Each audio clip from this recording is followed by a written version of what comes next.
नाज़रीन करम, इस दुनिया के अंदर झगड़े तो बेशुमार होते हुए नजर आते हैं। भाई भाई में भी झगड़ा होता है, मियाँ बीवी में झगड़ा होता है, इसी तरह से चाचा ताऊ में भी झगड़ा हुआ करता है। लेकिन इन सब झगड़ों में अगर बात की जाए, सबसे ज़्यादा ख़तरनाक अगर झगड़ा होता है तो वो मियाँ बीवी का हुआ करता है। ना जाने कितनी ज़िंदगी तबाह बर्बाद हो चुकी है। पता चलता है कभी तो जनाब बीवी की गलती बैठती है, बीवी की वजह से शौहर परेशान है, और किसी जगह पर शौहर की वजह से बीवी परेशान है। आज के इस क्लिप के अंदर मैं एक ऐसा वजीफ़ा, एक ऐसा अमल बताऊंगा कि अगर शौहर बीवी को परेशान करता है तो बीवी इस वजीफ़े को कर सकती है, और अगर बीवी परेशान करती है शौहर को तो शौहर भी इस वजीफ़े को कर सकता है। और अगर कोई और बंदा भी करके दे इस वजीफ़े को तो इंशाअल्लाह अज़ीज़ 100% कामयाबी मिलेगी। यानी एक बुज़ुर्ग ने इस वजीफ़े की, इस अमल की गारंटी ली है कि अगर मियाँ बीवी के दरमियान नफ़रतें होती हों, इस वजीफ़े को करें, वजीफ़े करने के बाद पानी पर दम करें और दोनों को पिला दें। इंशाअल्लाह अज़ीज़ बहुत जल्द दोनों के दरमियान मोहब्बत होती हुई नज़र आ गई।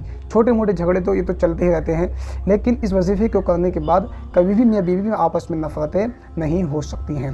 अब आइए बात करते हैं वजीफ़ा कौन सा है। जुमा के दिन आपको जुमा की नमाज के बाद अगर आप चाहें तो मस्जिद के अंदर भी इस वजीफ़े को कर सकते हैं, और अगर मस्जिद में जगह ना हो तो आप घर के अंदर बैठकर भी इस वजीफ़े को कर सकते हैं। वजीफ़ा क्या है?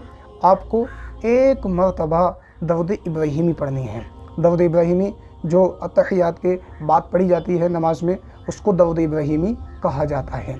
अगर दरूद इब्राहीमी किसी वजह से आपको याद ना हो तो आप कोई और दरूद भी पढ़ सकते हैं। उसके बाद आपको एक मरतबा सूरतुल जुमा की तिलावत करनी है। फिर उसके बाद आप हज़रात को 101 मरतबा या वदूदू इस तरह से आपको पढ़ना है। अब लास्ट में फिर आपको वही दरूद पाक पढ़ना है जो आपने पहले दरूद पाक पढ़ा था।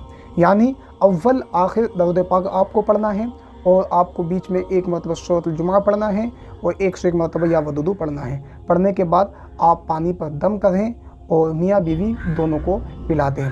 या अगर शौहर बीवी को परेशान करता है तो बीवी शौहर को पिला दे। इसी तरह से शौहर को बीवी परेशान करती है तो शौहर भी पिला सकता है। इंशाअल्लाह अज़ीज़ जिसने ये वजीफ़ा बताया है, जिस बुज़ुर्ग ने, उन्होंने कामयाबी की 100% दलील ली है।